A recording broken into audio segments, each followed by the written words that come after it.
नमस्ते साथियों, मैं doctor D P. Goswami, SPC government college Ajmer. आज महाराणा प्रताप के शासनकाल पर अपना व्याख्यान देने जा रहा हूँ। जैसा कि मैंने अपने कल के व्याख्यान में बताया था कि 18 जून 1576 को हल्दी घाटी का जो युद्ध हुआ उसमें मान सिंह और महाराणा प्रताप के मध्य जो युद्ध हुआ वो अनिर्णित रहा, क्योंकि इस युद्ध में महाराणा प्रताप युद्ध छोड़कर चले गए थे, ऐसा साक्ष्य कहते हैं। हल्दी घाटी के युद्ध का सजीव वर्णन अब्दुल कादिर बदायूं अपनी ग्रंथ मुल्तकाफ उल तवारिक में करते हैं। इसी प्रकार से अबुल फजल अपने ग्रंथ अकबरनामा में इस युद्ध का वर्णन करते हैं। हल्दी घाटी में के पश्चात सम्राट अकबर ने महाराणा प्रताप को युद्ध के पश्चात उनको पकड़ने के दृष्टिकोण से अनेक सैनिक अधिकारियों को नियुक्त किया, जिसमें से शहबाज खान ने 1577, 78 और 79 में लगातार 3 साल तक महाराणा प्रताप को पकड़ने में अनेक प्रयास किए, लेकिन असफल रहे, क्योंकि ये जो काल है 1576 से 1582 के मध्य का जो 5 सालों का काल है, ये महाराणा प्रताप के जीवन का संघर्ष का काल है। ये वो काल है जिसमें महाराणा प्रताप ने अपने खोए हुए गौरव को पुनः प्राप्त करने के लिए जमीन आसमान एक करते हुए सुसंगठित सेना का निर्माण किया। इन सेनाओं में वो लोग सम्मिलित थे जो आम जन से जुड़े हुए थे, और इसी कड़ी में आर्थिक दृष्टिकोण से सर्वप्रथम महाराणा प्रताप के पक्ष में चूलिया गांव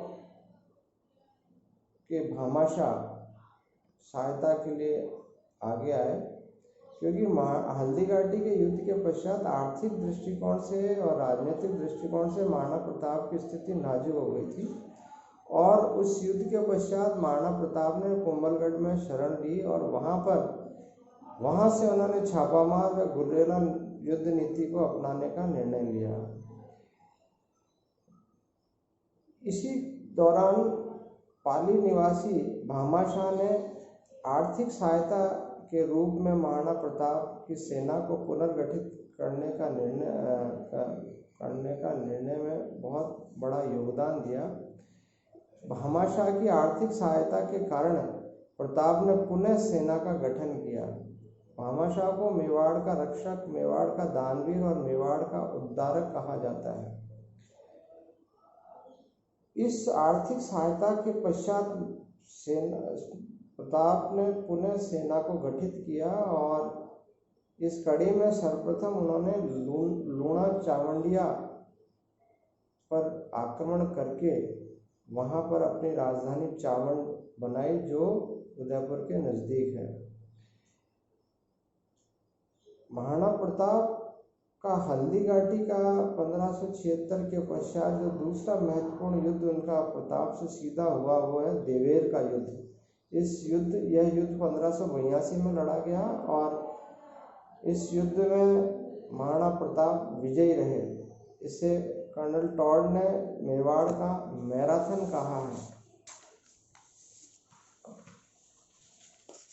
यह युद्ध महाराणा की तरफ से उनके पुत्र अमर सिंह प्रथम और अकबर की तरफ से उनका सुल्तान सेनापति के रूप में एक दूसरे के सामने युद्ध के मैदान में थे, जिसमें अमर सिंह ने अकबर के सेनापति की भला मारकर हत्या की और इस युद्ध में अमर सिंह ने मुगल सैनिकों को बुरी तरह से पराजित करके उनके मन में भय व्याप्त करा दिया, जिसका परिणाम यह रहा कि अकबर के समक्ष महाराणा अब एक चुनौती के रूप में सामने थे।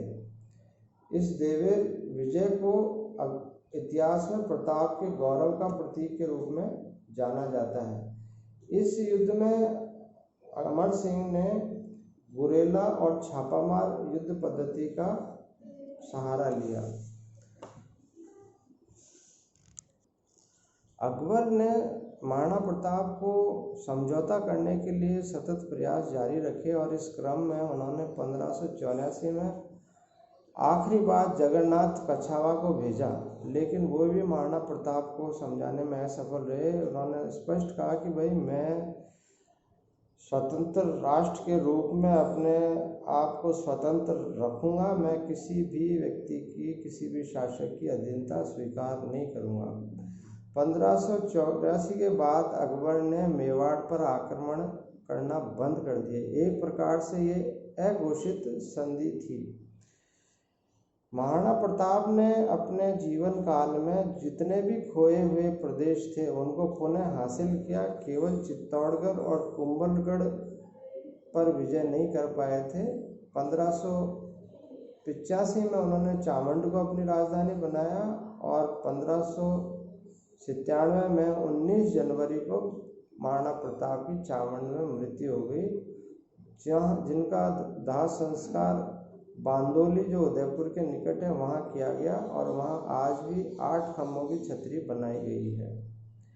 इस प्रकार से महाराणा प्रताप के शासन का अंत हुआ। ये बहुत संक्षेप में समय सीमा के हिसाब से मैंने आपको समझाया। धन्यवाद।